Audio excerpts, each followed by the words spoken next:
श्री हरिवंश महाराज। श्री हरिवंश महाराज जी।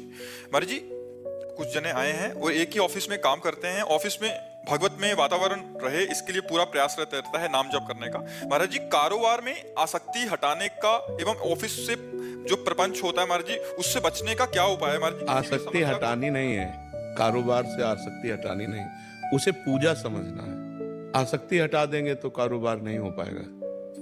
और कार्य जब हम भगवान की पूजा, जैसे हम आपसे कहें जाओ आप हमारे लिए दिल्ली जाओ और दिल्ली से आप अमुक चीज खरीद करके लाओ, तो आप बड़े उत्साहित होकर जाएंगे। आपसे कोई पूछेगा कि आप दिल्ली जा रहे हैं, प्रपंच है, तो आपको प्रपंच, ठाकुर सेवा, महाराज ने बोला है ठाकुर जी के लिए मैं जा रहा हूँ, ठाकुर जी के लिए कहा, तो आपको कितना भी कष्ट मिले आप प्रपंच में घुस करके वो काम करके आनंदित रहेंगे। क्यों? क्योंकि आपको लग रहा है कि संत ने आदेश किया, भगवंत सेवा है। तो बस यही बात मान लो, ऑफिस भगवान की पूजा है। जो हम समाज की सेवा कर रहे हैं, जिस भी डिपार्टमेंट में हो आप, वो समाज के लिए ही है। समाज की सेवा भगवान की सेवा है। हमारी ऑफिस पूजा गृह है। हम अपनी ऑफिस में ईमानदारी से समाज के प्रति कैसे उनको सुख मिले, इस भाव का बर्ताव रखते हुए हम कोई व्यसन न करें, शराब न पिए, मांस न खाएं, गंदे आचरण न करें, बेईमानी न करें, तो वही पूजा आपको भगवत प्राप्ति करा देगी। देखो, खास बात समझो, श्री रैदास जी महाराज अपना ही कार्य करते थे। कठौता बड़ा सा था, उसी में चमड़े को धोना, उसी से अपना कार्य करते थे। बड़े बड़े योगियों को परास्त कर दिया कठौते के पानी से। बड़े बड़े योगियों को क्यों?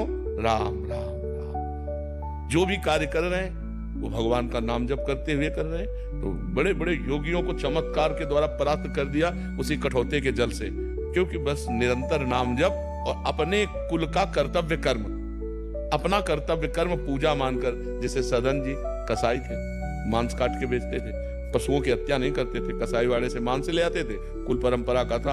और नाम जप करते, इतने सिद्ध संत हुए कि उनकी गाथा गाई गई है। तो हमारा जो कर्म है उसे हम ईमानदारी से यदि करें तो वो पूजा हो जाएगा। और नाम जप कर रहे हैं तो इसी से हमें भगवत प्राप्ति हो जाएगी। हमको आसक्ति नहीं छोड़नी, क्योंकि अगर हम अपने कर्म में आसक्ति नहीं करेंगे, एकाग्रता नहीं करेंगे, तो कर्म पूरा नहीं होगा।